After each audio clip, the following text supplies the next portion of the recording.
જે આયોજન થયું છે ગ્લોબલ પાટીદાર એક્સપો, એક અહીંયાથી જે પ્લેટફોર્મ મળે છે યુવાઓને આગળ વધવા માટે, એનું ખૂબ સારું પ્લાનિંગ છે. પ્લસ અહીંયા જે વિઝિટરો આવે છે એ યુવા વર્ગ વધારે આવે છે અને યુવાનોને પ્રોત્સાહન વધારે મળે છે અહીંયાથી. એ પ્લેટફોર્મ એક અહીંયા વધારે અમને મળ્યું છે.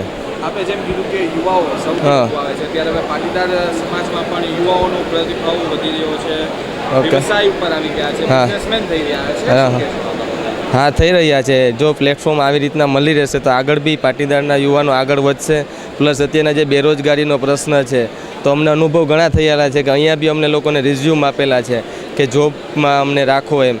તો એક એ પ્લેટફોર્મ બી મળે છે અહીંયા કે બેરોજગાર લોકો છે તો એ લોકોને અહીંયા વેકન્સી પૂરી થઈ શકે છે. અમને અહીંયાથી એવી એક્સપેક્ટેશન છે કે અમને અમુક મહત્ત્વની ડીલિંગ થઈ શકે, ગવર્મેન્ટ તરફથી કંઈ સપોર્ટ મળી શકે, પ્લસ નવા ક્લાયન્ટોનો ઇન્ટ્રોડક્શન થઈ છે કે બહારના કન્ટ્રીના હોય છે, સપોઝ કે જાપાન છે, ચાઇના છે, ત્યાંના અમુક ક્લાયન્ટો આવેલા છે અમારા સ્ટોલ ઉપર વિઝિટ, એનો બી અમને બેનિફિટ મળેલો છે.